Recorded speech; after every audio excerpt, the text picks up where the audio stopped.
आगे बढ़ते हैं और अब विस्तार से खबरों की बात करते हैं। और सबसे पहले बात यहां पर ईरान की। ईरान में काफी कुछ हो रहा है, आपको हम दिखाते हैं कि कैसे ईरान में खमेनी को अंतिम विदाई दी जा रही है, तो वहीं ट्रंप की बमबारी भी यहां पर लगातार जारी है। यहां पर आप देखिए, ईरान के मशहद शहर में जब अंतिम विदाई यहां पर दी जा रही थी खमेनी को, तो बड़ी तादाद में लोग यहां पर किस तरह से जमा हुए हैं। अंतिम संस्कार उनका किया जा रहा है और तस्वीरों में आप देख सकते हैं कि लाखों की तादाद में भीड़ यहां पर नजर आई है।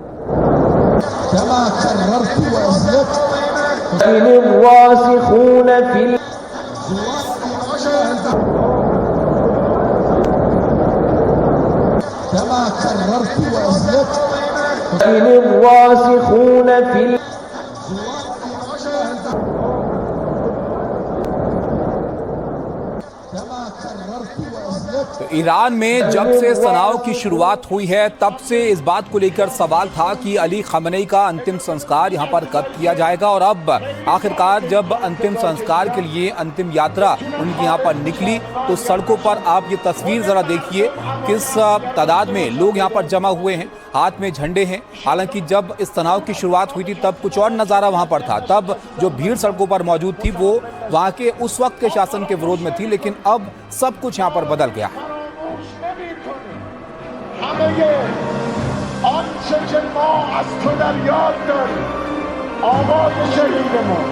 अंतिम संस्कार हो रहा है और दूसरी तरफ आप देखिए किस तरह से हमले यहां पर हो रहे हैं। अब ईरान पर हमले हुए हैं तो ईरान ने भी पलटवार यहां पर किया है। ईरान लगातार चेतावनी अमेरिका को दे रहा है और जो तस्वीरें आपके हम सामने यहां पर रख रहे हैं, आप देखिए ईरान के जवाबी हमले जो अब इस तनाव को और ज्यादा बढ़ा रहे हैं।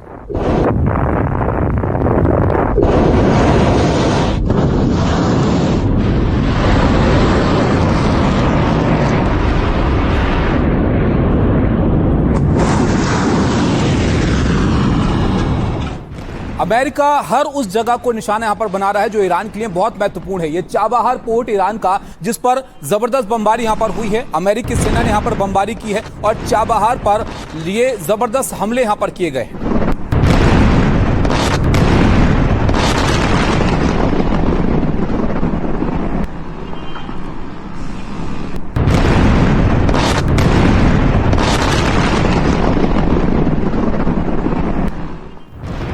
इस तस्वीर को जरा ध्यान से आप देखिए, बहुत महत्वपूर्ण जगह है ये ईरान के लिए। चाबहार पोर्ट के पास हमला होता है और जबरदस्त धमाका यहां पर होता हुआ दिखता है। अमेरिकी सेना ने बड़ा हमला यहां पर किया है।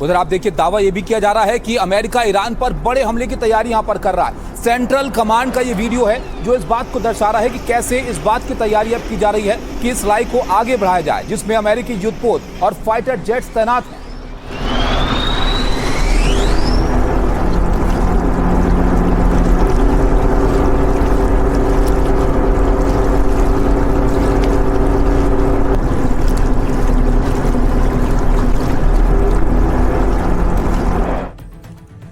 तो देखा आपने किस तरह से एक दूसरे पर ताबड़तोड़ हमले यहां पर हो रहे हैं और ईरान अमेरिका की जो जंग है ये विध्वंसक मोड़ यहां पर लेती हुई जा रही है, क्योंकि अब अमेरिका पर ईरान ने बहुत बड़ा आरोप यहां पर लगा दिया।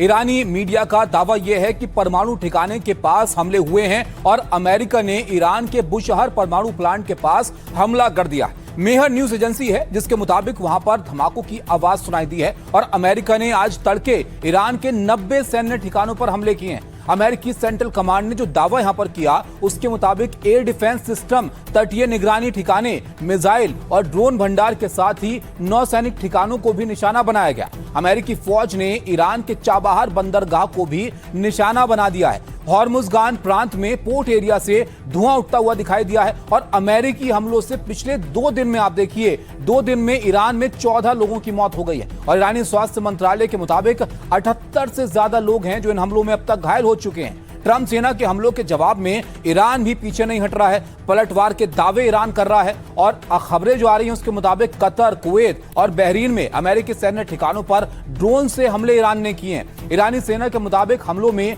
कुवैत के पैट्रियट मिसाइल सिस्टम, कतर के अर्ली वार्निंग सैटेलाइट्स एंटीना को निशाना बनाया गया है, जबकि बहरीन में अमेरिकी सेना के फ्यूल टैंक को टारगेट किया गया। ईरान ने इन हमलों के लिए बड़ी संख्या में ड्रोन का इस्तेमाल किया। इस वक्त मिडिल ईस्ट में बने हुए ईरान अमेरिका के बीच फिर से तनाव यहां पर पैदा कर। लेकिन आप देखिए इस वार पलटवार पर अमेरिका के राष्ट्रपति ट्रंप क्या कह रहे हैं और रूस के प्रवक्ता ने इस पर क्या कहा है। हमने उन पर बहुत जोरदार हमला किया और मेरा कहना है कि वो एक बार हमला करेंगे तो हम 20 के मुकाबले हमला करेंगे। हर बार जब वो हम पर हमला करेंगे तो हम उन पर 20 बार हमला करेंगे और हमने कल रात ऐसा ही किया।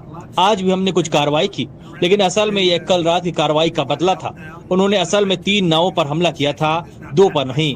और जब उन्होंने हमला किया तो हमने कहीं ज्यादा जोरदार पलटवार किया। अमेरिका के साथ बहुत अन्यायपूर्ण व्यवहार हुआ है और इसके अलावा वे ईरान को परमाणु हथियारों से मुक्त करने की प्रक्रिया में शामिल नहीं थे। यह असल में कोई युद्ध नहीं है, बल्कि ईरान को परमाणु हथियारों से मुक्त करने की प्रक्रिया है। ईरान का परमाणु निरस्त्रीकरण तो यह सब परमाणु हथियार हटाने और ईरान को परमाणु हथियार न रखने देने के बारे में है और ये बात सभी को पसंद आनी चाहिए, आपको भी। हमें व्हाइट हाउस प्रशासन में कुछ गलतफहमियां नजर आती हैं। यह सोचना गलत है कि तनाव बढ़ाने और सैन्य दबाव डालने से शांतिपूर्ण समाधान का रास्ता निकल सकता है। यह एक गलत सोच है। हम ईरान और अमेरिका के बीच समझ बनाने की कोशिश में लगे रहेंगे और साथ ही हम जमीन पर भी मौजूद रहेंगे। हम हार नहीं मानेंगे। जिस तरह हमने प्रतिरोध को खत्म करने के उनके मकसद को नाकाम किया है, उसी तरह हम अपने लोगों के साथ खड़े रहेंगे और मैदान में डटे रहेंगे। इजराइल को स्थिरता नहीं मिलेगी और हम इस जमीन को आजाद कराने के लिए हर जरूरी कदम उठाएंगे। ईश्वर ने चाहा तो हम इसे आजाद करा लेंगे। देखा आपने, तमाम कोशिशों के बाद बात वहीं पर आ गई है जहां से शुरुआत हुई थी। बातचीत हुई लेकिन सब विफल है। उसके बाद क्या हो रहा है ये तस्वीरों से आप अंदाजा लगा सकते हैं। अमेरिका ने ईरान के खिलाफ मोर्चा खोल दिया है और ईरान के कई मिलिट्री ठिकानों पर अटैक कर दिया है।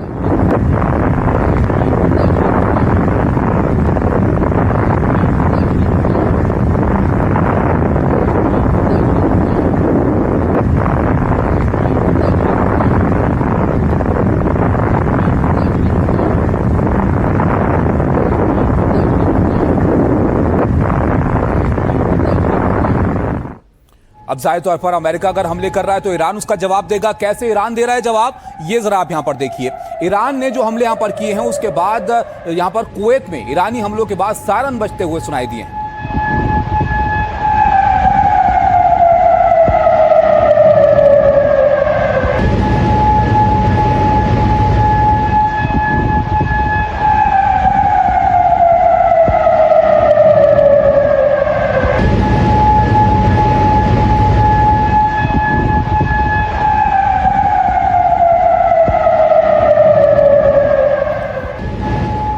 ये सब कुछ वैसा ही है जैसे इस तनाव की शुरुआत हुई थी। अमेरिका हमले करता है, ईरान नजदीकी देश जहां पर अमेरिका के बेस है उनको टारगेट करता है। आप देखिए दोनों के बीच जब वार पलटवार हो रहा है तो फिर से ये हिंसक रूप ले रहा है। ईरान के बुशहर की तस्वीरें आपके सामने हैं। अमेरिका के हवाई हमले के बाद इमारतें जलती हुई दिखाई दे रही हैं।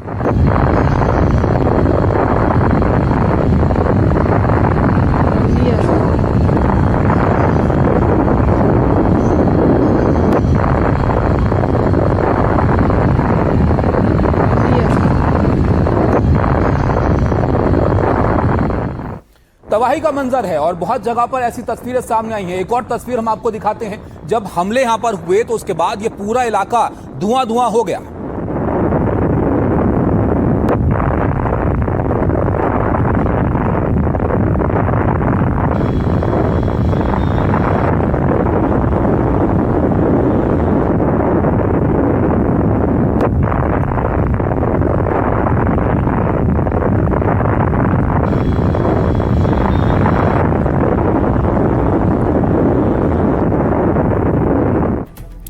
लेकिन सवाल अब यह है कि जो बातचीत की कोशिश हो रही थी उसके बाद अचानक से ऐसा क्या हुआ कि तनाव यहां पर पैदा हो गया। और एक और सवाल यह भी कि अब क्रूड की कीमतों का क्या होगा, क्योंकि स्ट्रेट ऑफ हॉर्मुज एक बार फिर से इसकी एक बड़ी वजह है। चलिए इसको भी जानते हैं और विस्तार से इस पर आपको जानकारी देते हैं। ईरान अमेरिका में हॉर्मुज के चक्कर में सीजफायर टूटा है। जहाजों को निशाना बनाने के आरोप में अमेरिका ने हमले यहां पर कर दिए हैं, तो अब ईरान ने हॉर्मुज बंद करने के लिए धमका दिया है। ईरान धमकाते हुए कह रहा है कि अगर हमले किए तो हॉर्मुज बंद कर देंगे। और ईरान की संसद के स्पीकर हैं मोहम्मद गलीबाफ, उन्होंने यहां पर कहा कि अमेरिका को दादागिरी और वादे तोड़ने की कीमत चुकानी पड़ेगी। अगर आप हमला करेंगे तो आपको जवाब भी इसका मिलेगा। बेकार की कोशिशें अमेरिका ना करे, आप और गहरे दलदल में फंसते चले जाएंगे। ये सीधी चेतावनी अमेरिका को ईरान दे रहा है। हॉर्मुज को अमेरिकी धमकियों से नहीं, हमारी शर्तों पर खोला जाएगा, ये बात उन्होंने साफ कर दी है। उधर ट्रंप के ईरान के नेतृत्व को बेकार बताकर एक बड़ा बयान यहां पर दे दिया गया और कहा कि वो बीमार मानसिकता के लोग हैं और उनसे बात करना बेकार है।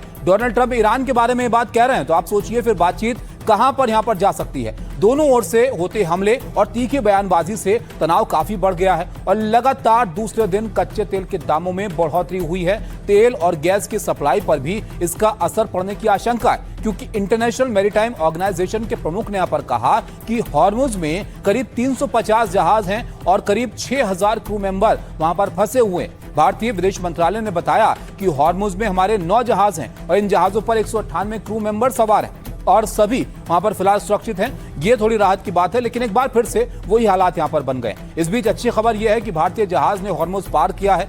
नंदा देवी जहाज है जो एलपीजी लेने के लिए कतर के रास लफान गया था, इसने हॉर्मुज यहां पर पार कर लिया है। लेकिन स्थिति जस की तस है। अमेरिकी राष्ट्रपति ट्रंप और फ्रांस के राष्ट्रपति क्या कह रहे हैं इस पर, वो भी जरा आप यहां पर सुनिए।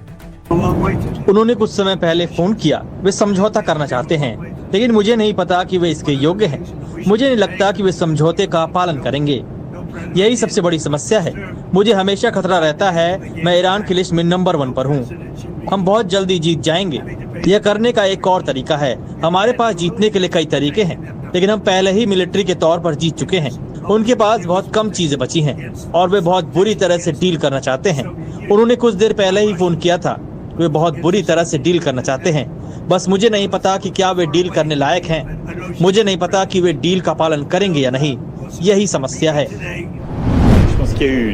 मुझे लगता है कि ईरानी हमलों द्वारा इस समझौते का उल्लंघन हुआ है, जिसके कारण अमेरिका को जवाबी कार्रवाई करनी पड़ी।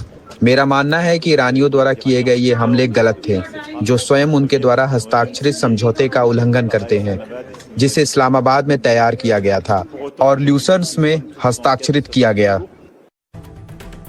तो आपने सुना, कहीं ना कहीं दुनिया भर के जो नेता हैं वो इस बात से हैरान हैं कि आखिर ये बातचीत होने की कोशिश जो हो रही थी वो अचानक से यहाँ पर विफल हो गई है। लेकिन तस्वीरें कुछ और भी हैं जो आपको यहाँ पर हम दिखाते हैं, कैसे लड़ाकू विमान की सुरक्षा में यहाँ पर ताबूत जो है वो तैनात किए गए हैं। ये तस्वीरों को ध्यान से आप देखिएगा। ईरान में लड़ाकू विमान की सुरक्षा में ताबूत को ले जाया जा रहा है।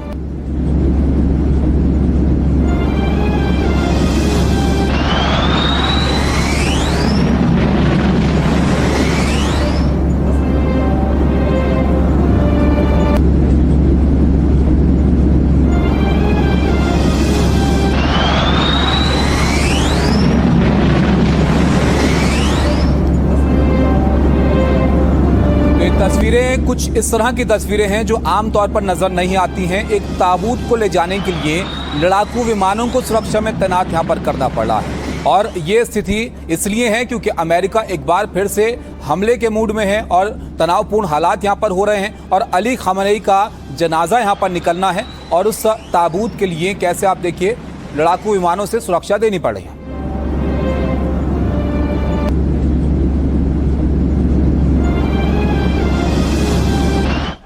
खamenei के अंतिम दर्शन के लिए मशहद शहर में आप देखिए कैसे जन सैलाब यहां पर उमड़ पड़ा है, क्योंकि इस अंतिम संस्कार के लिए लोग काफी वक्त से इंतजार कर रहे थे और जब इसकी तारीख यहां पर तय हुई, जगह तय हुई, तो सड़कों पर लोगों का सैलाब यहां पर देखने को मिल रहा है।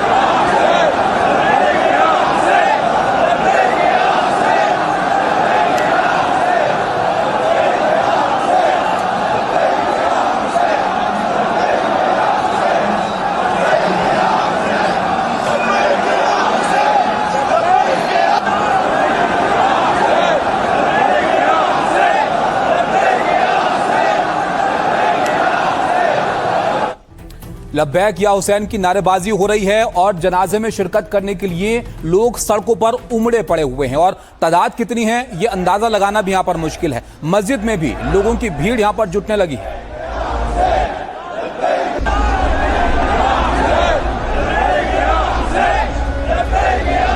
तस्वीरें आप देखिए, सुबह से ही दिन भर से जब ये यहाँ पर जनाजा निकलने की खबर सामने आई तब से ही लोग यहाँ पर जमा होने लगे और मस्जिद से लेकर सड़कों तक बड़ी तादाद में लोग यहाँ पर नजर आए हैं। मशहद शहर है ईरान का जहाँ पर जनाजा ले जाया जाना है अली खमनेई का और उनको सुपुर्द खाक करना है।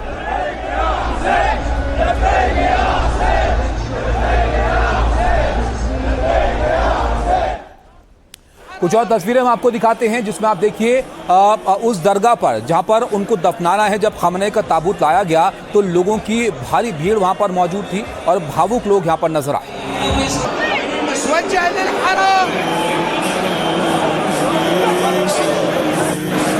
अली खमनेई के ताबूत को एक बार छू लेने के लिए लोगों में होड़ यहां पर मची हुई थी और आप देखिए हाथों के जरिए ही ये ताबूत आगे यहाँ पर बढ़ता चला गया क्योंकि लोगों की तादाद इतनी ज़्यादा थी कि यहाँ पर हाथ ही हाथ आपको नजर आएंगे और बड़ी तादाद में लोग इस ताबूत को सिर्फ एक बार छू लेने के लिए इस भीड़ में जद्दोजहद करते हुए नजर आए।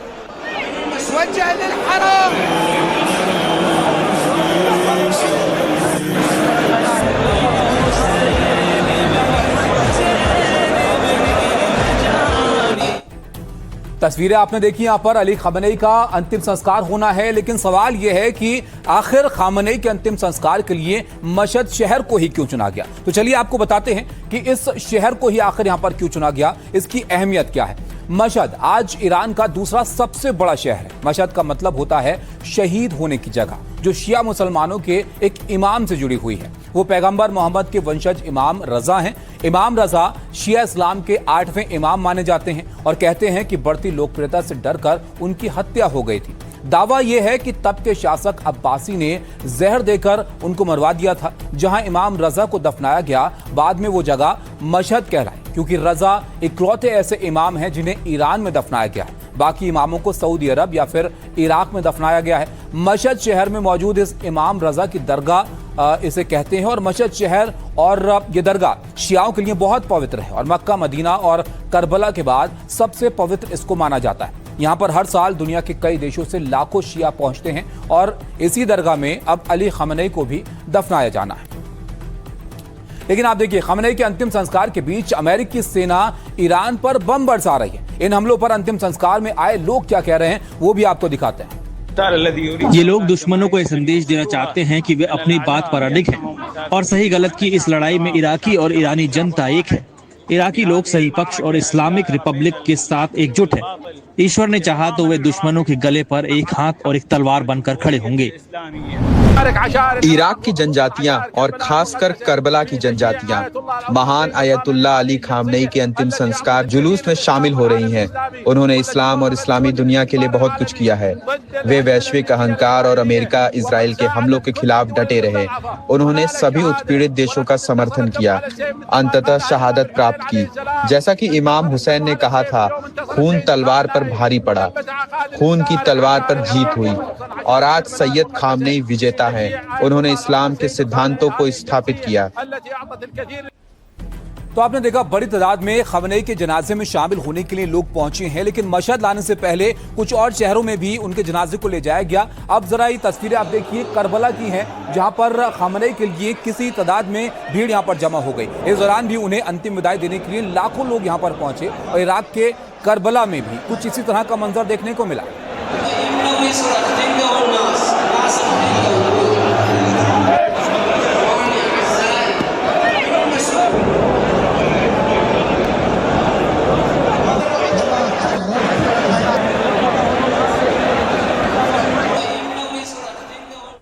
अब एक और तस्वीर हम आपको दिखाते हैं। ये तस्वीरें जरा आप देखिए, इराक के साथ ही लेबनान में भी खमनेई को अंतिम विदाई दी गई और लेबनान के बेरूत की तस्वीरें आपके सामने हैं, जहां पर लोगों ने खमनेई को आखिरी सलाम किया।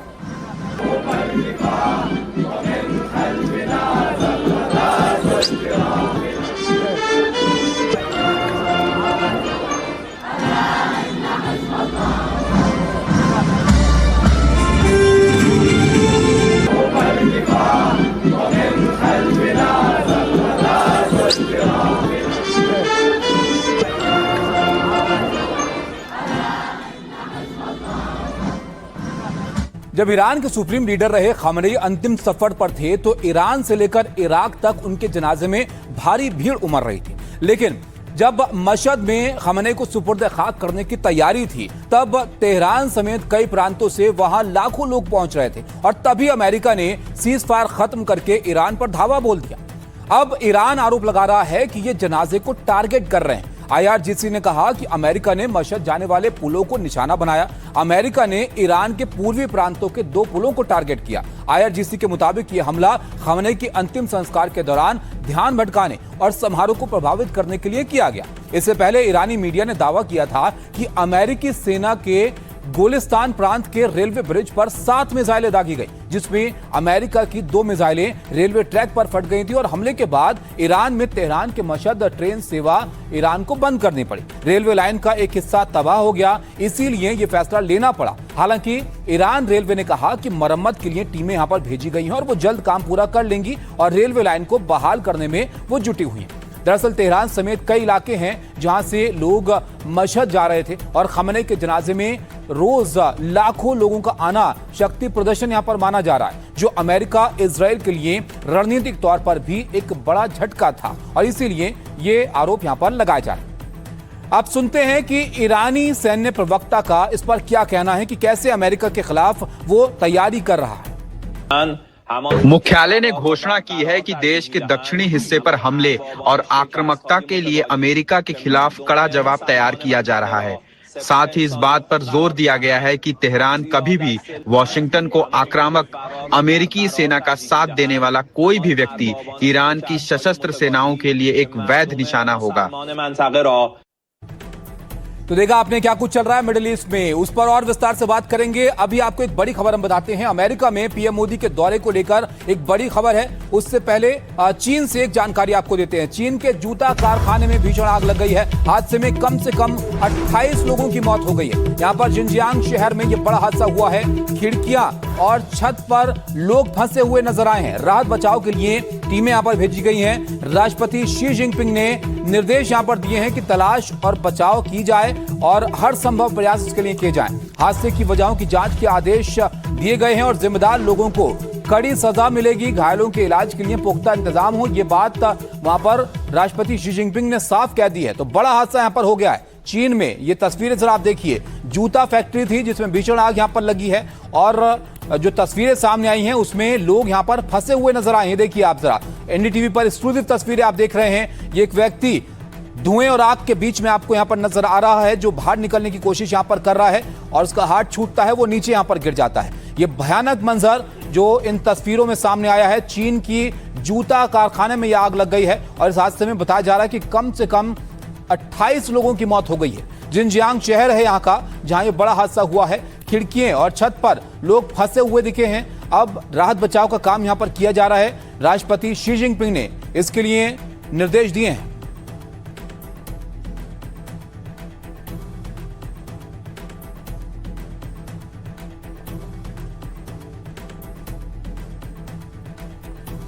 तो बड़ा हादसा चीन में यहां पर हो गया। अब आगे बढ़ते हैं और पीएम मोदी के ऑस्ट्रेलिया दौरे की बात करते हैं। पीएम मोदी ऑस्ट्रेलिया के दौरे पर हैं और यहां से बड़ी जानकारियां सामने आई हैं। ऑस्ट्रेलिया के इस दौरे में एक ऐतिहासिक डील भी हुई है। तो आगे बढ़ते हुए बात करते हैं पीएम मोदी की इस बिग डील के बारे में। देखिए, पीएम मोदी फिलहाल ऑस्ट्रेलिया दौरे पर हैं और इससे पहले आपको ऐतिहासिक डील के बारे में हम कुछ बताएं। कुछ तस्वीरें हम आपको दिखाते हैं। मेलबर्न की तस्वीरें हैं जो आपके सामने हैं, जहां पर पीएम मोदी भारतीयों के बीच मौजूद थे। भारतीय समुदाय उनके स्वागत के लिए यहां पर था, उनको संबोधित पीएम ने किया और इस दौरान स्टेडियम में हर तरफ मोदी मोदी की गूंज सुनाई दी।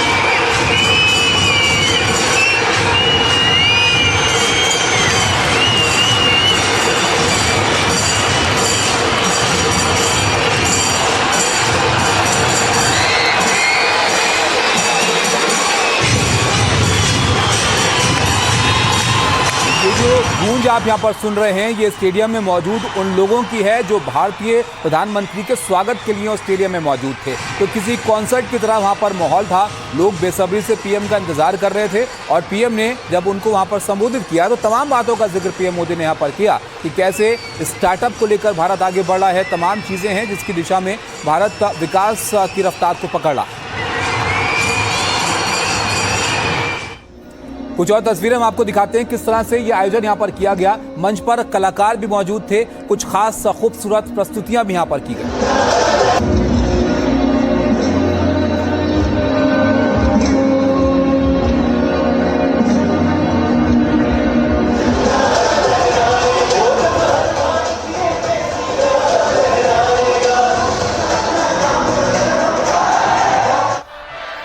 तो एक जबरदस्त माहौल यहां पर देखने को मिला। इसके अलावा ये जरा आप देखिए, यहां पर पीएम मोदी जब वहां पर जो प्रस्तुतियां हो रही थी उसको बहुत ध्यान से देख रहे थे और यहां पर मां तुझे सलाम जैसे गानों के जरिए भी कलाकारों ने समा बांधा।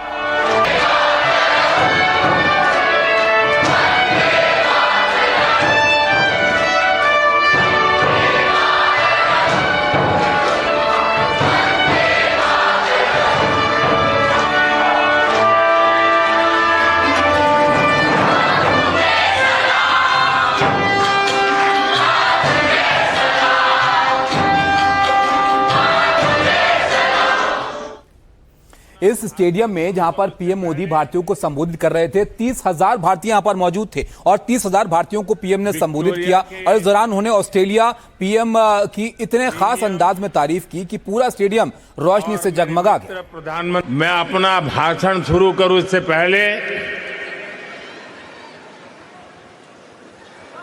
विक्टोरिया के प्रीमियम और मेरे मित्र प्रधानमंत्री जी के सम्मान में आप सब अपने मोबाइल फोन की फ्लैश लाइट बजा के इनको सम्मानित कीजिए। इनके सम्मान में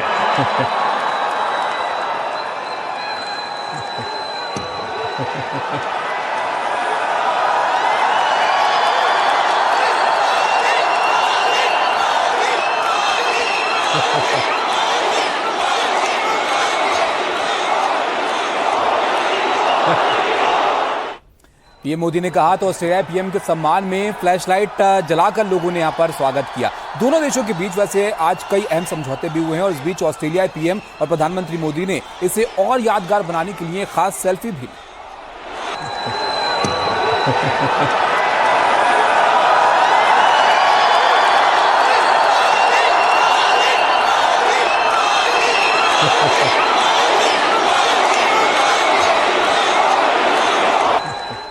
जब तक प्रधानमंत्री वहां पर मौजूद थे, ये मोदी मोदी के नारों की गूंज वहां पर सुनाई दी। उस कार्यक्रम में आप देखिए, प्रधानमंत्री मोदी ने जब शिरकत की तो यहां पर भारतीय समुदाय से मुलाकात भी उन्होंने की।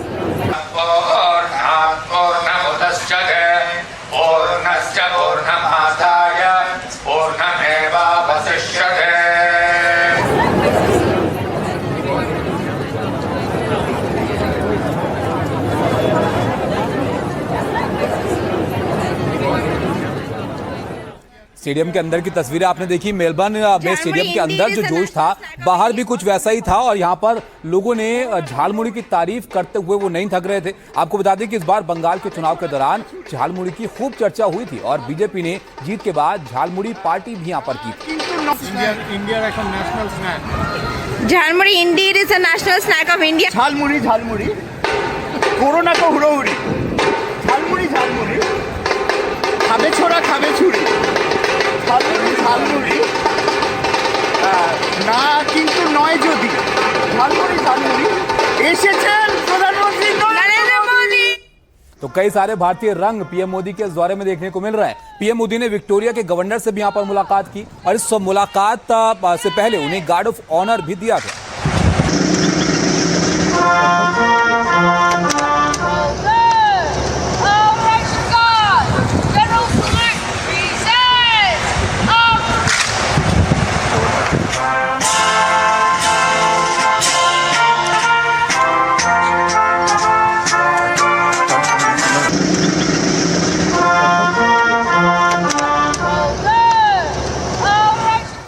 अब बात एक और खास तस्वीर की हम करते हैं। देखिए, ऑस्ट्रेलिया पीएम के साथ प्रधानमंत्री ने द्विपक्षीय बातचीत की और इस दौरान ऐतिहासिक यूरेनियम डील पर मोहर लगी है। पीएम ने तब क्या कहा वो भी आपको दिखाते हैं। सच्चे ऐसा से आपने सही कहा, एक के पास एक है तो दो होता है, लेकिन एक के साथ एक होता है तो 11 हो जाता है।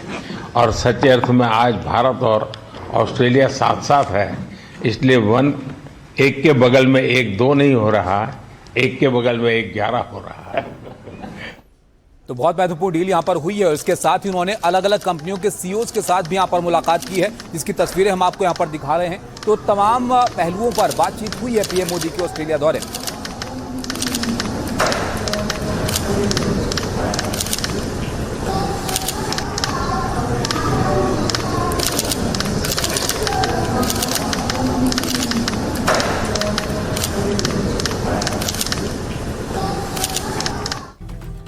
अब आपको हम बताते हैं कि आखिर भारत और ऑस्ट्रेलिया के बीच यूरेनियम डील की अहमियत क्या है।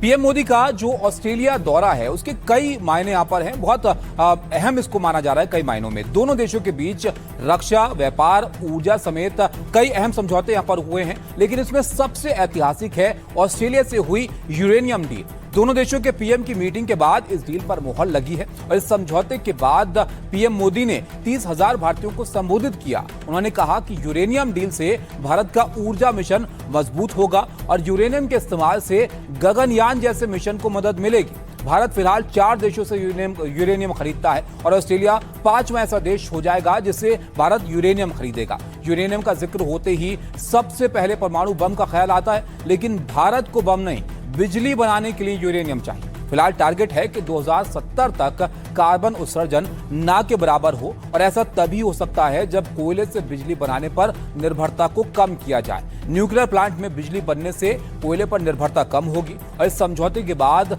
ऑस्ट्रेलियाई पीएम एल्बनीज ने बयान दिया और बोले कि हम दोनों देशों का रिश्ता और गहरा बनाने पर काम कर रहे हैं और ये डील 2015 के परमाणु सहयोग समझौते के तहत ही की गई है। आपको बता दें कि ऑस्ट्रेलिया दुनिया का 4था सबसे बड़ा यूरेनियम उत्पादक देश है और ऐसे में बहुत महत्वपूर्ण इस डील को यहां पर माना जाता है। उधर आप देखिए पीएम मोदी ने इस डील के बाद क्या कुछ कहा है वो भी आपको दिखाते हैं। विक्टोरिया के प्रीमियम और मेरे मित्र प्रधानमंत्री जी के सम्मान में आप सब अपने मोबाइल फोन की फ्लैश लाइट बजा के इनको सम्मानित कीजिए। इनके सम्मान में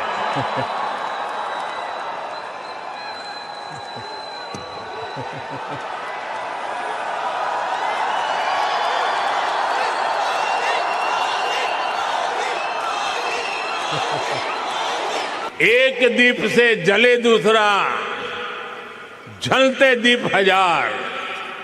आज मैं कहता हूं, एक सपने से जन्मे दूसरा सपना, सपने जन्मे हजार।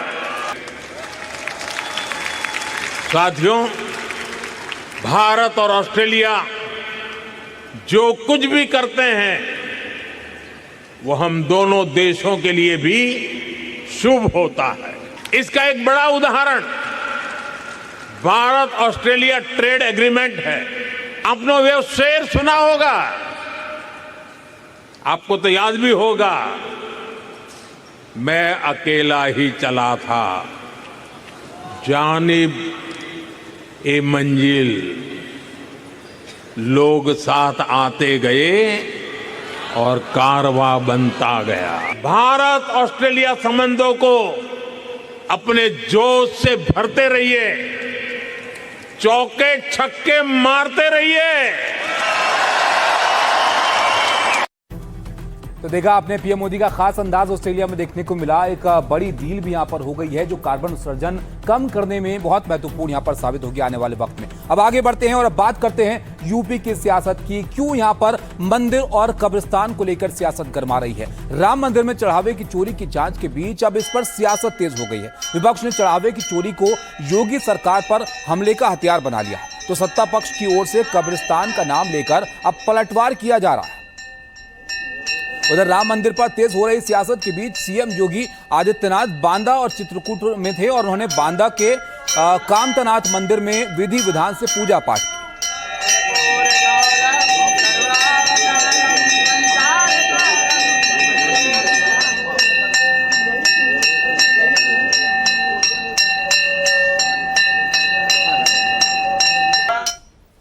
तो योगी आदित्यनाथ जब यहाँ पर मौजूद थे तो आप देखिए यहाँ पर कामदगिरी परिक्रमा में उन्होंने यहाँ पर शिरकत की और योगी ने भगवान कामतानाथ जी के पवित्र कामदगिरी पर्वत की पैदल पंचकोशी यानी 5 किलोमीटर की परिक्रमा भी की। योगी आदित्यनाथ बांदा में विकास कार्यक्रम को हरी झंडी दिखाने के लिए पहुंचे थे।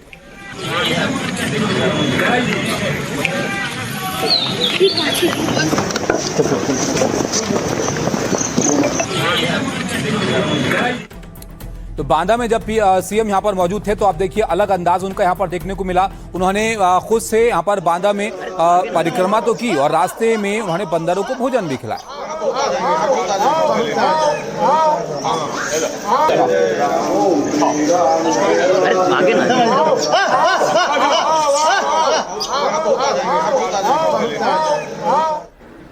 तो एक तरफ सीएम जो है वो बांदा में थे तो दूसरी तरफ सपा प्रमुख आप देखिए अखिलेश ने यहाँ पर अभिमुक्तेश्वरानंद से मुलाकात की है। उनकी शरण में अखिलेश पहुंचे। लखनऊ में ज्योतिष पीठ के शंकराचार्य स्वामी अभिमुक्तेश्वरानंद से मुलाकात करके उनका आशीर्वाद अखिलेश यादव ने लिया और गाय को राष्ट्रमाता घोषित करने की मांग का समर्थन किया। इस मुलाकात के बाद अखिलेश यादव ने राम मंदिर में चढ़ावा चोरी को लेकर बीजेपी पर निशाना साधा।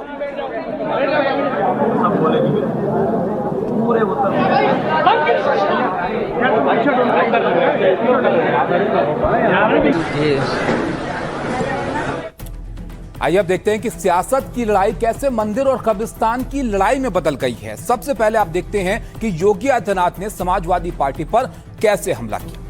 योगी आदित्यनाथ क्या बोल रहे हैं? उनका यह कहना है कि हिंदुओं का अपमान विपक्ष का एजेंडा है। विपक्ष को अयोध्या का वैभव पसंद नहीं है और विपक्ष को राम मंदिर अच्छा नहीं लगता है। विपक्ष को काशी विश्वनाथ अच्छा नहीं लगता है। समाजवादी पार्टी कब्रिस्तान को पैसा देती थी और सपा को कब्रिस्तान प्यारा है, हमें मंदिर प्यारा। कुछ लोग विरासत का अपमान करते हैं और सनातन का अपमान विपक्ष का मकसद है। इसका जवाब अखिलेश यादव की तरफ से दिया गया। अब सपा अध्यक्ष ने इस पर क्या कहा वो भी जरा आप ध्यान से देखिए। उनका ये कहना है कि जिसका नाम अंतिम रिपोर्ट में नहीं उसका अंतिम में कैसे होगा। जिसके ऊपर ठीक रहा वो तो रिपोर्ट के हिसाब से ठीक रहा। सीडीआर निकले तो पता चलेगा कि सबसे ज्यादा फोन बीजेपी वालों के आए जो दूर से आरोप लगा रहे हैं, उनकी भी इसमें हिस्सेदारी है। ये गंभीर आरोप अखिलेश यादव यहां पर लगा रहे हैं निशाना साधते हुए। उनका यह भी कहना है कि उनकी आमदनी की नहर बंद हो गई है और इसलिए अब ये लोग छटपटा रहे हैं। सिर्फ खांचा नहीं पूरा ढांचा बदलना चाहिए और ट्रस्ट भंग होना चाहिए। सजा सिर्फ घोड़े या लगाम को नहीं कोचवान को भी यहां पर मिलनी चाहिए। सभी भू सौदों और अन्य कार्यों की न्यायिक जांच यहां पर बिठाई जाए और आपस में निष्कलंक होने की क्लीन चिट देने का खेल जो है वो बंद होना चाहिए। तो इस तरह से कुछ बयानबाजी यहां पर हो रही है। अब आपको दिखाते हैं कि अखिलेश और सीएम योगी क्या कुछ कह रहे हैं, कैसे एक दूसरे पर निशाना साध रहे हैं। कुछ लोग हैं जो विरासत को अपमानित करते हैं। कुछ लोगों ने हिंदू परंपरा और सनातन को अपमानित करना, सनातन परंपरा को कोसना ही अपना जीवन का एकमात्र ध्येय बनाया है। उन्हें अयोध्या में भगवान राम को भव्य मंदिर अच्छा नहीं लगता। उन्हें काशी में काशी विश्वनाथ धाम अच्छा नहीं लगता। बीजेपी की सरकार आई तो अब पैसा मंदिरों के विकास के लिए, धामों के सुंदरीकरण में खर्च हो रहा है और समाजवादी पार्टी के समय वही पैसा कब्रिस्तान की बाउंड्री वाल के लिए चला जाता था। उनको कब्रिस्तान प्यारा है इसलिए वे राम मंदिर और काशी विश्वनाथ धाम और मां विंध्यवासिनी धाम और नैमिषारण्य और चित्रकूट धाम के विकास का विरोध करते हैं। बात एक व्यक्ति की नहीं है। सुन रहे वो पीछे हट रहे हैं। कुछ लोग कह रहे थे कि हम कितनी बार फोन मिलाए हैं, 980 बार, 980 बार, 980 बार फोन किया हम लोगों ने। सोचिए आप, इसका मतलब ये है कि जो मंदिर परिसर में जो लोग थे, मंदिर परिषद में जिन लोगों को काम मिला हुआ था, उनके सबके सीडीआर निकाले जाए और जिस समय सीडीआर निकलेगा तो 99.9% सब भाजपा ही निकलेंगे और उस समय भाजपा में जो तो भगदड़ मचेगी उसकी आप कल्पना नहीं कर सकते। और भगदड़ तो अभी शुरू हो गई है। लिपापोती एसआईटी किसने मनाई है और सुनने में आया कि एसआईटी पे भी सवाल खड़े हो गए हैं। ये लड़ाई बड़ी है, आप नहीं समझ पा रहे हो। ये दिल्ली लखनऊ की लड़ाई है। दिल्ली वाले अगर जांच करते तो ईडी सीबीआई इनकम टैक्स करते। आज भी यूपी में आपने देखा होगा, अखबार पढ़ा होगा, किसी की दीवालों से कुछ निकल रहा है। किसी पे बंडल निकल रहा है, और ध्यान भटकाने के लिए ध्यान से हटा दें चीजें। तो वहाँ समाजवादी पार्टी के एक विधायक को जो कई वर्षों से जेल में रहा, उसका छापा मार दिया, केवल आप लोगों के सहारे अपनी न्यूज दूसरी दिशा में ले जाने के लिए। तो देखा आपने, बयानबाजी लगातार हो रही है और एक दूसरे पर निशाना साधा जा रहा है, लेकिन सियासत अपनी जगह है। राम मंदिर में चढ़ावा चोरी की जांच भी तेजी से आगे बढ़ रही है और जैसे जैसे ये जांच आगे बढ़ रही है, नए नए खुलासे इसमें हो रहे हैं। यहाँ पर आप देखिए, पुलिस ने 3 आरोपियों को रिमांड पर लिया है और इस रिमांड में पुलिस कई महत्वपूर्ण सवाल जानने की कोशिश करेगी। अपने साथ ले जाकर उनके ठिकानों की तलाश अब पुलिस कर रही है और पुलिस अनुकल्प मिश्रा को लेकर उसके घर पर पहुंची। सूत्र बताते हैं कि पुलिस को कई जानकारियां मिली।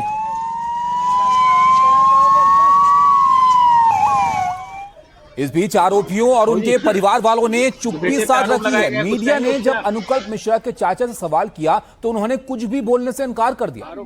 कहेंगे जी, जो बेटे पे आरोप लगाया गया, कुछ कहेंगे उससे आप? आरोप अब सूत्र बताते हैं कि आरोपियों ने पूछताछ में पुलिस को चोरी के पैसे का पूरा इन्वेस्टमेंट प्लान यहां पर बता दिया। आइए देखते हैं कि चोरी के पैसों को कैसे ये लोग इन्वेस्ट कर रहे थे। एक आरोपी अनुकल्प मिश्रा ने पूछताछ में बड़ा खुलासा यहां पर किया है। अनुकल्प मिश्रा ने पुलिस को पूरे इन्वेस्टमेंट प्लान की जानकारी दी है, यानी ये बताया कि चढ़ावा चोरी का पैसा कहां कहां पर निवेश किया जा रहा था। चढ़ावा चोरी के सबसे बड़े हिस्से को शेयर बाजार में लगाया जाता था और इसके अलावा चढ़ावा चोरी के एक हिस्से को वो ब्याज पर भी दिया करते थे। इस काम में अनुकल्प मिश्रा की मदद अविनाश शुक्ल किया करता था और अनुकल्प मिश्रा ने ये जानकारी भी दी कि पैसा अकाउंट में कैसे पहुंचता था। सबसे पहले आप देखिए, ये आरोपी उन पैसों को अपने करीबियों और रिश्तेदारों को देते थे और फिर उन करीबियों और रिश्तेदारों के सारे पैसे उनके खातों में ट्रांसफर करवाते थे। पुलिस ने आरोपियों के रिश्तेदारों, करीबियों के 30 बैंक खाते भी फ्रीज किए हैं। इन खातों में आय की तुलना में अधिक लेन देन मिलने की बात सामने आई है। दरअसल बुधवार को पुलिस ने 3 आरोपियों को 40 घंटे की रिमांड पर लिया और आरोपियों को उनके घर और दूसरे ठिकानों पर ले जाकर पुलिस ने पूछताछ की और सब में ये बातें यहां पर सामने आई हैं। लेकिन इतनी सारी बातें आ रही हैं तो आप देखिए उस पर कैसी प्रतिक्रियाएं आ रही हैं, नेता क्या बोल रहे हैं। ऑर्गेनाइज गैंग, संगठित गिरोह काम कर रहा, चोरी करता है पहले पैसों की, चंदे की, फिर एक संगठित गिरोह है जो उसे बाहर ले जाता है, फिर वही संगठित गिरोह रिश्तेदारों के खाते में डालता है और वहां से वाइट करता है। तो ये एक साधारण अपराध नहीं है, ऑर्गेनाइज क्राइम, ऑर्गेनाइज गैंग द्वारा हुआ है। खाली राम मंदिर की बात करते हैं, शिक्षा की बात क्यों नहीं करते, स्वास्थ्य की बात क्यों नहीं करते, रोजगार की बात करनी चाहिए, तब उनको समझ में आवे कि क्या चल रहा है, क्या हो रहा है। मंत्री जी, सवाल इस बात का जरूर है कि कहीं भी कोई घटना हो रही है उसमें अखिलेश जी के बिरादर आई जा रहे हैं, ऐसा क्यों होता है? उनसे पूछिएगा, इलाहाबाद में 3 लोगों की हत्या हुई है कहीं परिवार के, और समाजवादी पार्टी अखिलेश जी के बिरादर आ गए। तो भाई साहब बोलना ठीक नहीं है, ठीक बात है। ये जो हुआ है इसका समर्थन किसने नहीं किया है। योगी आदित्यनाथ जी ने SIT अपॉइंट की है, FIR दाखिल किया है, आरोपियों को पकड़ा है और उनको कठोर सजा मिलनी भी चाहिए। तो देखा आपने, जैसे जैसे जांच आगे बढ़ रही है ये बड़े खुलासे यहां पर सामने आ रहे हैं और सियासत भी इस पर जमकर हो रही है। लेकिन आप देखिए, चढ़ावा चोरी के मामले में जो हलचल है वो भी यहां पर तेज है। यहां पर राम मंदिर चढ़ावा चोरी को लेकर हलचल कुछ इस तरह की है कि अयोध्या में VHP के महासचिव ने मंदिर ट्रस्ट कोषाध्यक्ष गोविंद देवगिरी से मुलाकात की है।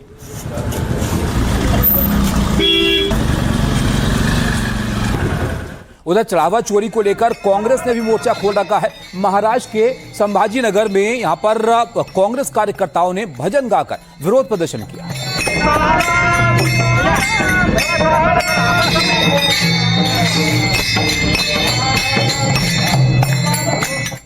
एक और तस्वीर हम आपको दिखाते हैं, नागपुर की है, जहां पर कांग्रेस ने चढ़ावा चोरी के खिलाफ सड़क पर उतरकर विरोध प्रदर्शन किया है और कांग्रेस भी अलग अलग जगहों पर इस मुद्दे को उठा रही है।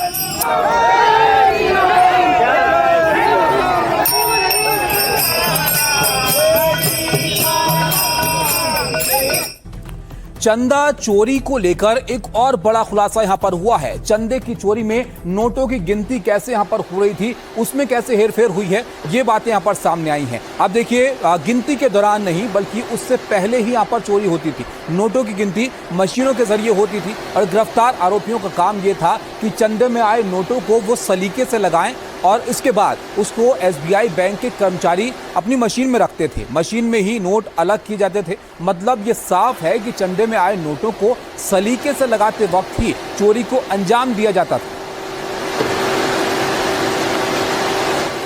राम मंदिर में दान की गिनती और बैंक में जमा करने की पूरी प्रक्रिया के लिए ट्रस्ट और एसबीआई ने संयुक्त एसओपी बनाई हुई थी और इस एसओपी को आप ध्यान से देखिए। इसमें तमाम चीजों की प्रक्रिया के बारे में विस्तार से बताया गया। एसआईटी की शुरुआती जांच रिपोर्ट में इसी एसओपी का जिक्र किया गया। जांच में माना जा रहा है कि एसओपी के कई नियमों का पालन नहीं किया गया। आइए अब देखते हैं कि चढ़ावे को लेकर एसओपी में क्या क्या प्रावधान किए गए थे जिसको नजरअंदाज यहां पर किया जा रहा था।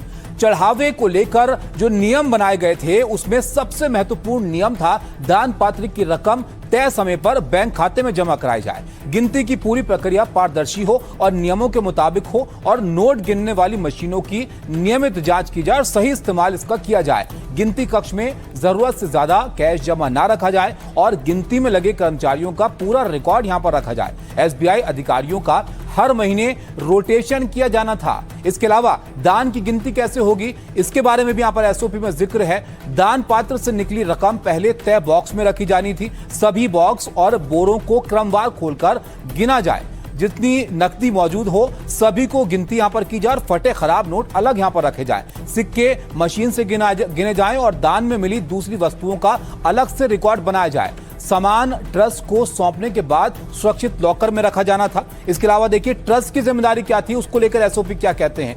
पूरी दान गणना प्रक्रिया की निगरानी करना इनकी जिम्मेदारी थी। नकद जमा पर्ची, चालान और रजिस्टर पर हस्ताक्षर करना था ताकि लेन देन की पुष्टि पुख्ता तौर पर यहां पर हो सके। गिनती में लगे कर्मचारियों के लिए बेहतर सुविधाएं उपलब्ध कराना था जो यहां पर ट्रस्ट की जिम्मेदारी थी। इसके अलावा बैंक और ट्रस्ट की संयुक्त जिम्मेदारियां क्या थी, उसको लेकर एसओपी क्या कहते हैं। दान पात्र हर दिन खोला जाए। दोनों पक्षों के नॉमिनेटेड अधिकारी इस दौरान मौजूद वहां पर रहें और पूरी प्रक्रिया का रिकॉर्ड बाकायदा रखा जाना था। गिनती तय प्रक्रिया के अनुसार संयुक्त निगरानी में संचालित होनी चाहिए। सुरक्षा से जुड़े हुए नियम भी थे जिसको लेकर भी एसओपी में जिक्र है। वो क्या कहते हैं वो भी आप जानिए। गिनती कक्ष में बिना तय ड्रेस के प्रवेश नहीं करना है और सोना चांदी या दूसरे जो कीमती आभूषण हैं वो पहनकर एंट्री की अनुमति यहां पर नहीं थी, जिससे कोई कंफ्यूजन ना हो। प्रवेश और निकासी के समय सुरक्षा जांच जरूरी हो। आगंतुक रजिस्टर का सही तरीके से रखरखाव यहां पर किया जाना था। इसके अलावा दूसरे जो महत्वपूर्ण नियम है वो भी आप जान लीजिए। गिनती कक्ष में जाना, खाना पीना लेकर जाना बिल्कुल साफ मना था। नाश्ता और भोजन बाहर किया जाए। गुटखा, तंबाकू, बीड़ी, सिगरेट और धूम्रपान भी पूरी तरह से प्रतिबंधित था। यानी हर चीज को लेकर विस्तार से एसओपी थे और सबको यहां पर कहीं ना कहीं नजरअंदाज किया गया। आप ये भी सुनिए कि शंकराचार्य अभिमुक्तेश्वरन और ट्रस्ट के कोषाध्यक्ष इस पर क्या कह रहे हैं। पूजा पद्धति में, व्यवस्थाओं में और सुधार करें, जिसके लिए हम कटिबद्ध हैं, वो करने वाले हैं। मैं कल जहां पर चढ़ावे की गिनती होती है उस स्थान को भी देखने के लिए गया और किस प्रकार का परिवर्तन अब हम लोगों ने किया है इसका भी मैंने वहां पर निरीक्षण किया। ऐसा लगता है कि इस प्रकार की घटना अब कभी भी घट नहीं पाएगी। इतनी सावधानी अब बरती जा रही है। इस कार्य को अब अधिक दक्षता के साथ करेंगे, किसी पर निर्भर नहीं रहेंगे और जब यहाँ का सीईओ नियुक्त हो जाएगा उसके पश्चात तो सारी कार्य पद्धति में एक निखार आएगा। हम पूरे राष्ट्र को विश्वास दिलाते हैं कि हमारा यह राम मंदिर लोगों के आंखों में से, उनकी नजर में से उतरेगा नहीं। जब आप कहते हैं कि हमने एक एसओपी बनाई थी और उस एसओपी को अनिल मिश्रा जी ने बदलवा लिया, तो बताइए, आप महामंत्री थे, आपके नीचे कैसे कोई आपकी एसओपी को बदलवा लेता था। देखा आपने, अब एसओपी को क्यों नहीं फॉलो किया गया इसको लेकर भी सवाल यहां पर खड़े हो रहे हैं। नियम कायदे सब थे लेकिन उनको नजरअंदाज आखिर क्यों किया गया। अब आगे बढ़ते हैं और अगली खबर का हम रुख करते हैं। वक्फ बोर्ड एक बार फिर से चर्चा में है। वक्फ बोर्ड को लेकर फिर से विवाद यहां पर शुरू हो गया है। मध्य प्रदेश में वक्फ बोर्ड का पुनर्गठन हुआ तो उसमें नए कानून के हिसाब से 2 गैर मुस्लिमों को जगह मिली, वो दोनों हिंदू हैं। अब मुस्लिम समुदाय इसका विरोध यहां पर कर रहा है।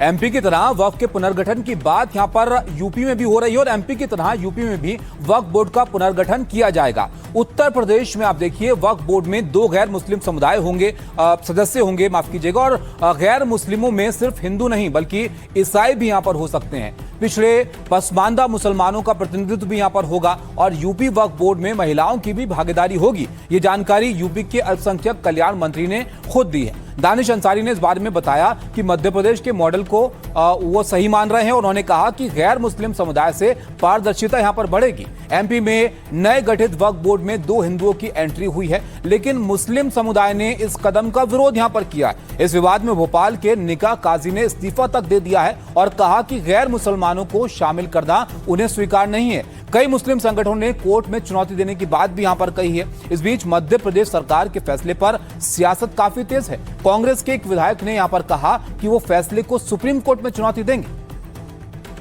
अब आपको सुनाते हैं कि कैसे एक बार फिर से वक्फ पर तनातनी बढ़ रही है। एक चोरी थी, समय रहते सब पर कार्रवाई हुई है और हो रही है, लेकिन वक्फ के नाम पर हजारों एकड़ लैंड, गरीब की लैंड, सरकारी लैंड वारा न्यारा हुआ है। समाजवादी पार्टी ने और कांग्रेस ने कभी उसके खिलाफ आवाज क्यों नहीं उठाई है? कभी नहीं उठाए वक्फ के नाम पर। जब वक्फ कानून बनाया उसका विरोध इन्होंने किया। यानी चाहते हैं कि वक्फ के नाम पर लूट मची रहे, गरीब की जमीन पर कब्जा होता रहे, सार्वजनिक संपत्तियों पर ऐसे कब्जा होता रहे और मंदिरों को लोग ऐसे बदनाम करते हैं। वक्फ की जो टीम बनेगी, जो वक्फ बोर्ड का गठन होगा, उसमें पिछड़े पासमानदा जो मुसलमान है उनका रिप्रेजेंटेशन होगा, जो महिलाएं हैं उनका रिप्रेजेंटेशन होना चाहिए। हमारे 2 ऐसे सदस्य का भी नॉमिनेशन उसमें होना है जो नॉन मुस्लिम है। तो जो अमेंडमेंट लेके आए, जो प्रावधान केंद्र सरकार लेके आया, तो उस प्रावधान के अनुसार प्रस्तावित है बोर्ड का गठन होना। वक्फ बोर्ड के जिम्मेदारान अनारकी फैलाए हुए हैं, करप्शन का अड्डा बना हुआ है वक्फ बोर्ड। अब ये 2 गैर मुस्लिम मेंबर आ गए तो हो सकता है पारदर्शिता आए और जो मुस्लिम्स किलर्स हैं, अधिकारी हैं, चेयरमैन हैं, मेंबरान हैं, उनके ऊपर कोई खौफ और डर हो जिसकी वजह से करप्शन से वो बचे। तो देखा आपने कैसे एक बार फिर से वक्फ बोर्ड को लेकर सियासत गरमा रही है। अब आगे बढ़ते हैं और मानसूनी मुसीबत की बात करते हैं। आप देखिए कैसे शुरुआत में ही मानसून इतनी चुनौतियां लोगों के लिए पैदा कर रहा है कि ये बड़ी दिक्कत का सबब बन रहा है। सब कह रहे हैं कि बारिश ने सारे रिकॉर्ड तोड़ दिए हैं, लेकिन असल में ये तो बस शुरुआत है। आगे और भी मुश्किल यहाँ पर आने वाली है। सबसे बुरा हाल इस वक्त पहाड़ों का है। उत्तराखंड में आप देखिए किस तरह से मकान के मकान ढह जा रहे हैं। बारिश बहुत ज्यादा हो रही है, जगह जगह पर लैंडस्लाइड हो रहे हैं। टिहरी में भूस्खलन के बाद मकान ढह गया।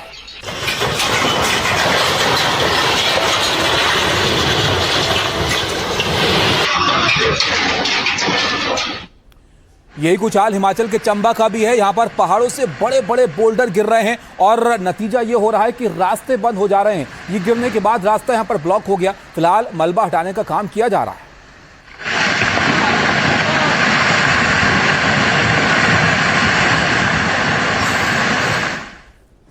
लेकिन ऐसा नहीं है कि बारिश सिर्फ पहाड़ी इलाकों में चुनौतियां पैदा कर रही है। जरा तस्वीरें आप देखिए, मैदानी इलाकों में कैसे हालात यहां पर बन गए हैं। मैदानी इलाकों में हाल ठीक नहीं है। महाराष्ट्र के रायगढ़ में करीब 3000 सिलेंडर पानी में बह गए।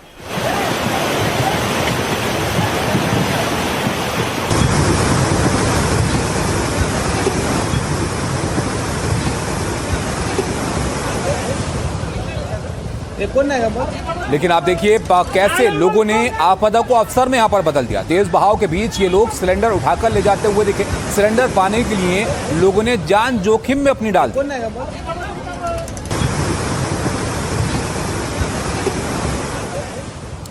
उधर पुणे में तो पूरा शहर ही पानी में डूब चुका है। ड्रोन के जरिए जो तस्वीरें ली गई हैं पुणे शहर की, वो जरा आप देखिए, हर जगह पानी ही पानी नजर आ रहा है।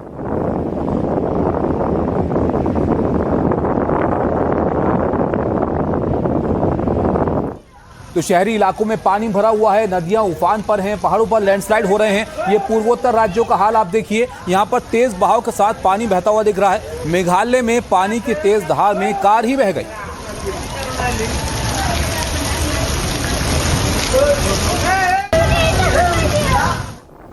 इस वक्त पूरे देश में मानसूनी बारिश हो रही है और ये तस्वीरें जरा आप देखिए गुजरात की हैं, जहां पर तबाही की तस्वीरों को ड्रोन ने यहां पर रिकॉर्ड किया है। यहां पर सबसे बुरा हाल सूरत का है। बाढ़ के बीच लोगों को सुरक्षित जगहों पर पहुंचाने का काम यहां पर किया जा रहा है।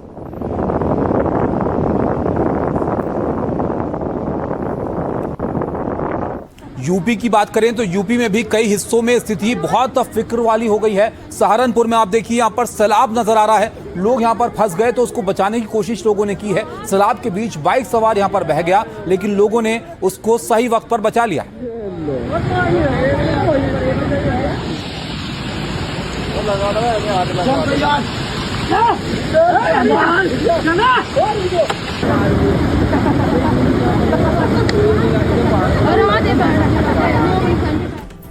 तो ये मानसूनी बारिश बड़ी दिक्कतें लोगों के लिए पैदा कर रही है। अब आगे बढ़ते हैं और महाराष्ट्र के एक और बड़े मामले की करते हैं। महाराष्ट्र में थप्पड़बाज जो पार्षद थे उनको लेकर बड़े अपडेट यहां पर निकल कर आ रहे हैं। महाराष्ट्र के ठाणे की तस्वीर आप स्क्रीन पर देख रहे हैं, जहां पर ये पार्षद डॉक्टर से बदसलूकी करते हुए नजर आ रहा है। महिला डॉक्टर पर थप्पड़ चलाते हुए पार्षद नजर आ रहे हैं।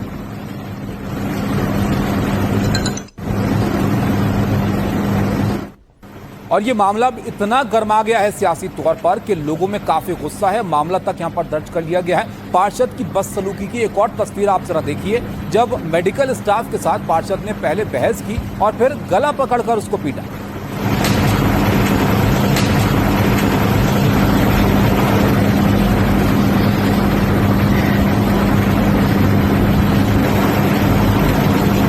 पार्षद ही नहीं, पार्षद के साथी जो उनके साथ वहां पर मौजूद थे, उन्होंने भी जमकर मारपीट की और सब कुछ वहां लगे कैमरे में रिकॉर्ड हुआ। तो डॉक्टरों से बदसलूकी की तस्वीरें जो सामने आई, उसके बाद बवाल यहां पर मच गया। लोगों में बहुत गुस्सा इस मामले को लेकर। पुणे में इस बदसलूकी के खिलाफ प्रदर्शन शुरू हो गया।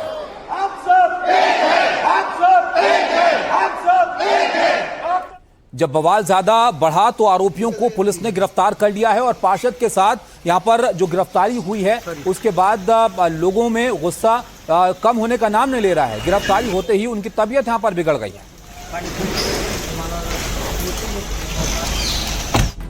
तो इसी के साथ आज के लिए इस खास शो में मेरे साथ इतना ही। मैं ताबिश हुसैन, मुझे यहां पर आप इजाजत दीजिए, लेकिन आप जरूर देखते रहिए एनडीटीवी, क्योंकि खबरें लगातार जारी है। नमस्कार।